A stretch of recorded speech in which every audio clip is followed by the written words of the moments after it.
ప్రొద్దుటూరు ప్రజలందరికీ నా నమస్కారం.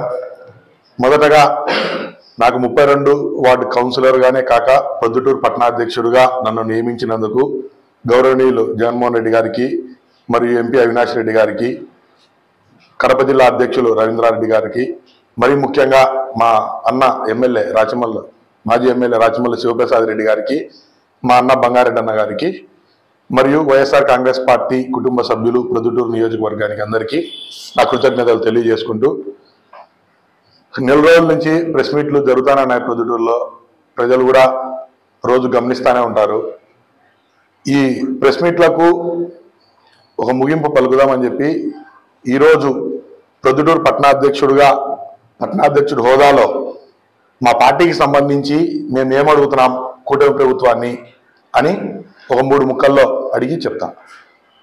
మొదటగా, మీరు ఎలక్షన్ల నాటి వాగ్దానాలు ఈవి సుధాకర్ రెడ్డి అన్న, ముక్తియార్ అన్న, వరదరారెడ్డి అన్న మరియు ఆ పార్టీకి సంబంధించిన ముఖ్య నాయకులందరూ ఎలక్షన్ల క్యాన్వాస్లో ఎక్కడైతే జనాలు గుమిగూడినారో అక్కడ ట్రాక్టర్ ఆపి మైక్ తీసుకొని మీరు ఏవైతే ప్రజలకు హామీలు చెప్పినారో, ఫ్రీ బస్ ఉంటుంది, ఏ ఊరికి పోయినా మీకు బస్ ప్రయాణం ఉంటుంది అని చెప్పినారు.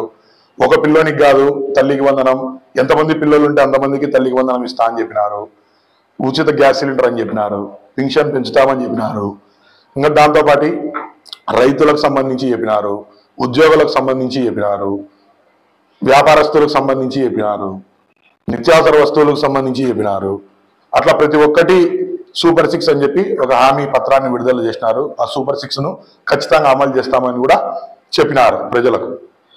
దాని తర్వాత ఎలక్షన్లు జరిగినాయి. ఆ వాగ్దానాలు అవన్నీ చూసి ప్రజలు మీకు ఓటేసినారు, గెలిపించారు. ఇప్పుడు ఏందిరా అంటే 2 రోజుల కిందట చంద్రబాబు నాయుడు ప్రెస్ మీట్ పెట్టాడు. ప్రెస్ మీట్ పెట్టి ఆయన ఏం చెప్తాడంటే, అంత జగన్మోహన్ రెడ్డి మీదకి ఈ నెపమంతా నెట్టి ధ్వంసం చేసినాడు ఆర్థిక వ్యవస్థను, ఇంకా మేము ఇయ్యలేము, ఇదంతా డెవలప్మెంట్ అయినాక సంపద సృష్టించి మీకు పథకాలు ఇస్తామనే ఉద్దేశంతో ఆయన చెప్తాడు. దీనిలో ప్రొద్దుటూరు ప్రజలే కాక రాష్ట్ర ప్రజలంతా అయోమయంలో ఉన్నారు. చంద్రబాబు ఏం చెప్తున్నాడు, ఎప్పుడు ఇస్తాడు, సంపద ఎప్పుడు సృష్టిస్తాడు, ఎప్పుడు మాకు పథకాలు ఇస్తాడు, అసలు ఇస్తాడా ఇయ్యరా అనే అనిశ్చితి ప్రజల్లో నెలకొనింది. దాన్ని మీకు తీర్చాల్సిన బాధ్యత ఉంది. ఎందుకంటే రాష్ట్ర ప్రజలతో భాగంగా మీరు కూడా ప్రొద్దుటూరు ప్రజలకు ప్రతి ఒక్క చోటికి పోయి ఈ వాగ్దానాలన్నీ చెప్పినారు. సరే, కొద్దిగా సమయం లేట్ అయినా కూడా ఈ పథకాలు ఎప్పుడు అమలు చేస్తారని ప్రజలకు ఒక క్లారిటీ ఇవ్వాల్సిన పని ఉంది మేజర్గా. రెండోది, ప్రొద్దుటూరులో గ్యాంబ్లింగ్ ఎక్కువ ఉంది, జూదం ఎక్కువ ఉంది, ఇల్లీగల్ యాక్టివిటీస్ ఎక్కువ జరుగుతున్నాయి. మేము అధికారంలోకి వస్తానే కూటమి ప్రభుత్వము వీటిని అణిచివేస్తాము, నిర్మూలిస్తామని చెప్పినారు. ఇక్కడ చూస్తే ఈ విధంగా జరగడంలే.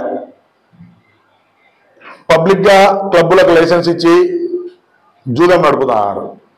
గత ప్రభుత్వంలో, మా ప్రభుత్వంలో 2019-24 గల ఈ మధ్యలో ఏ రూల్స్ ప్రకారంగా జార్జ్ క్లబ్ ఆట జరగకోకుండా అరికట్టినారు. ఇప్పుడు ఏ రూల్స్ మీకు సహకరించినాయి క్లబ్బులలో ఆట జరిపేదానికి? ఇది పోలీసు వారు కూడా బాగా గమనియాలి. ఎందుకు క్లబ్బులలో జూదం నిర్వహించాల్సింది వస్తుంది? ఎందుకు మీరు పర్మిషన్లు ఇచ్చినారు? జూదం అనేది ఒక ఇల్లీగల్ యాక్టివిటీ కింద ప్రజలకు సంబంధించి జూదంకి బానిస అయ్యి ఎంతో మంది ప్రజలు సఫర్ అయ్యి వాళ్ళ ఆర్థిక వ్యవస్థ చిన్నాభిన్నం అయ్యి వాళ్ళ కుటుంబాలే ఇబ్బంది పడే కార్యక్రమం చేస్తున్నారు. ఎందుకు ఇంత లీగల్గా ఎందుకు మీరు జూదాన్ని నిర్వహిస్తున్నారు? ఏదైతే జూదాన్ని నిర్మూలిస్తామని చెప్పి పబ్లిక్ గా లైసెన్స్ ఇచ్చి నడుపుతున్నారు. ఆ మట్కా అయితే మునీర్ అనే కౌన్సిలరే డైరెక్ట్ మీకు సంబంధించిన మునీర్ అనే కౌన్సిలరే దొరికినాడు.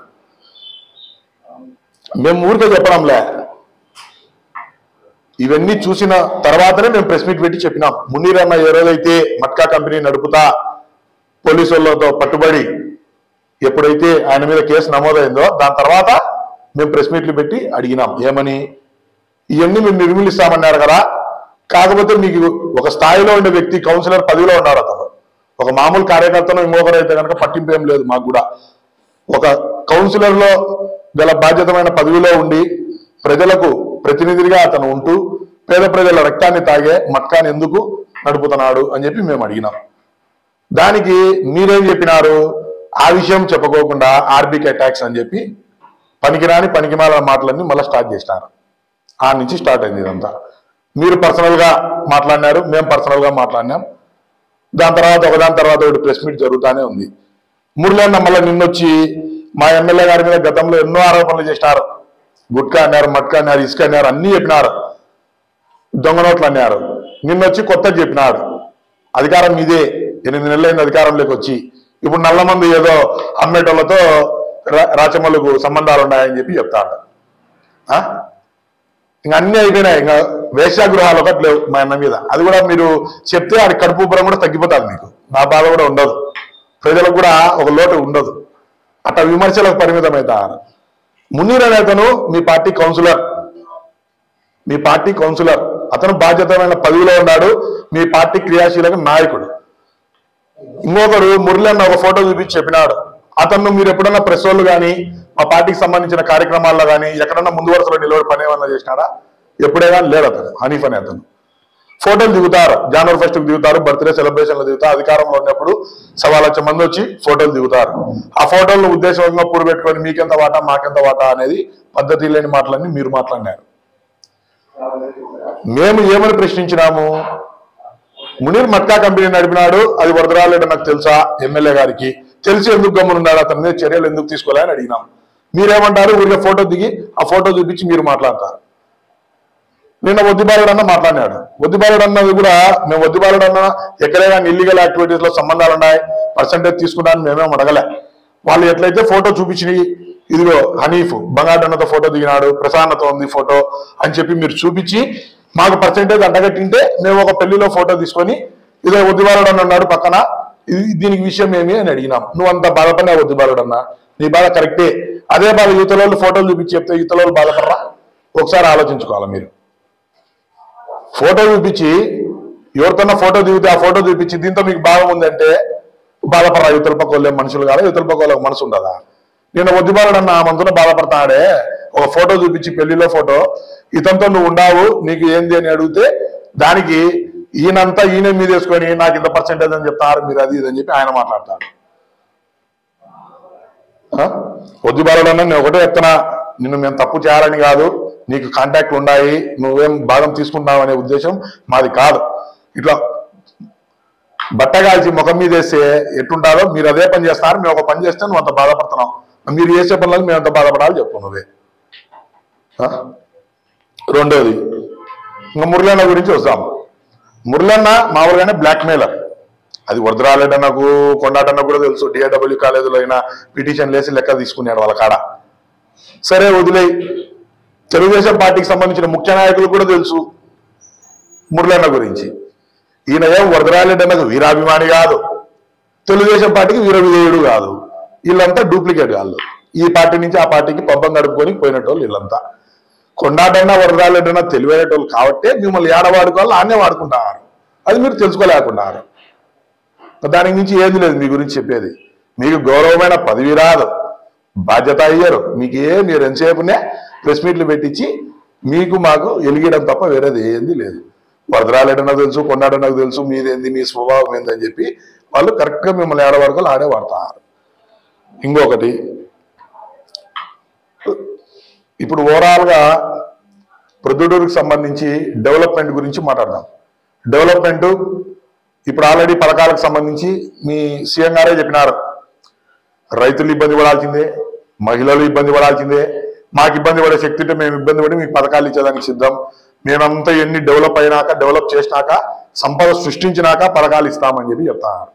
అట్లా మీకు కూడా ఏదన్నా చేత కాకోకుండా ప్రెస్ మీట్ పెట్టి ఆ విధంగానే మీరు చెప్పండి, మేము జూదాలను నిర్మూలించలేము, మేము ఈ పథకాలు ఇవ్వలేము, పథకాలు మా సీఎం గారు ఎప్పుడైతే ఇస్తారో అప్పుడే ఇవ్వగలము అని చెప్పి మీరు కూడా పబ్లిక్ గా సీఎం గారే పెట్టినప్పుడు మీకేముంది, మీరు పెట్టి ఒకసారి స్టేట్మెంట్ ఇచ్చినా కూడా ప్రజలు ఆనందిస్తారు. లేదు ఇస్తారని మీకు నమ్మకం ఉంది, ఎప్పుడు ఇస్తారో ఆ క్లారిటీ అన్న ప్రజలకు చెప్పండి. డెవలప్మెంట్ ఉంది, ఇప్పుడు 300 కోట్లు మన జగన్మోహన్ రెడ్డి వచ్చి ఆ 300 కోట్లు మన గవర్నమెంట్ శాంక్షన్, అంటే ఇది మున్సిపల్ నిధులకు సంబంధం లేకుండా గవర్నమెంట్ నుంచి డైరెక్ట్ శాంక్షన్ వచ్చింది, మీరు దాన్ని కూడా వెనక్కి పంపించారు. మీరు ఏం చేస్తారు పొద్దుట డెవలప్మెంట్ మీద? మీరు ఏం చేసినట్టు చెప్పండి. ఓవరాల్గా మీరు ప్రెస్ మీట్లు పెట్టి మీరు మమ్మల్ని రెండు మాట్లాడి మీరు సంకలు గుద్దుకుంటే యువతల పక్క చూసా మీకు అధికారం ఉందిలే అని చెప్పి చూసా ఊరుకోనికి ఈడేం తెలివి తక్కువ వాళ్ళు చేతగాని వాళ్ళు ఎవరు లేరు. మీరు 2 అంటే 4 అంటాం, 4 అంటే 8 అంటాం. దీంతో మటుకు అసలు తగ్గేదేలే. మీరు ఎంతసేపు ఉన్న ఆ పార్టీలో డూప్లికేట్ కాలే, అది అందరికీ తెలుసు, ప్రజలకు కూడా తెలుసు. మీరు మీ రాజకీయ పబ్బాన్ని గడుపుకోనికి ప్రెస్ మీట్లు పెట్టి ఏదో లాభం పొందాలని చూస్తున్నారు. ఏమంటారు, నిన్న ప్రెస్ మీట్లు ఇంకా మేము పెట్టాము, ఏదన్నంటే పాంప్లెట్స్ వేస్తామని చెప్పినారు. మీరు పాంప్లెట్స్ వేస్తే మేము పోస్టర్లు వేస్తాం, బ్యానర్లు పెడతాం.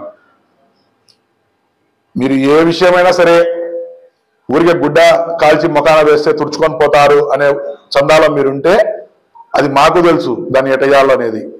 కాబట్టి ఈ ప్రెస్ మీట్లు అనేది పెంచుకుంటా పోతే మీకు చేటే, మీ తర్వాత మాకు కూడా ఇబ్బందికరంగానే ఉంటుంది.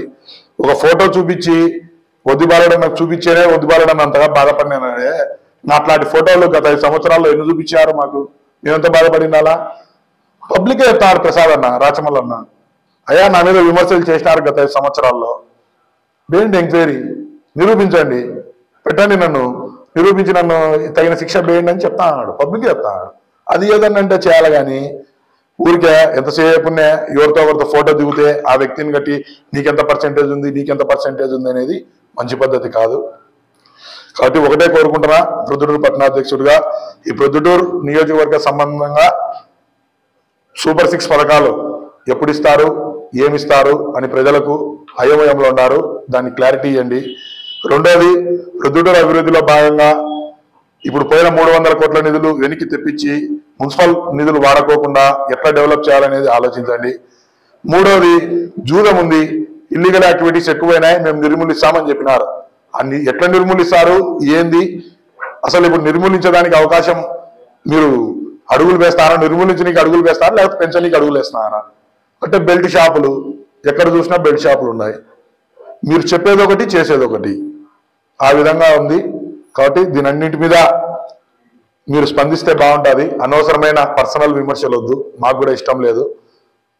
కాబట్టి దయించి రేపటి నుంచి ప్రెస్ మీట్లు ఏదన్నా మీరు పెట్టాలనుకుంటే వీటి మీద ప్రెస్ మీట్లు పెట్టి మమ్మల్ని ప్రశ్నించండి, మేము మిమ్మల్ని ప్రశ్నిస్తాం. మీరు అట్లా కాకుండా మేము ప్రెస్ మీట్లు పెట్టకూడదు, మేమేం చెయ్యము, మేము సూపర్ 6 ఇయ్యము, మేము జూదాన్ని నిర్మూలించము, మేము బెల్ట్ షాప్ నిర్మూలించము, డెవలప్మెంట్ చేయము, మీరు ప్రెస్ మీట్లు పెట్టద్దంటే అది మీ వల్ల కాదు, మమ్మల్ని ఆపే శక్తి మీకు లేదు. కాబట్టి ఏదన్నా దీని మీద ప్రెస్ మీట్ పెట్టి సవివరంగా మీరు ప్రజలకు సంజాయిషి చెప్తే కనుక మేము కూడా ఆనందంగా సంతోషిస్తాము.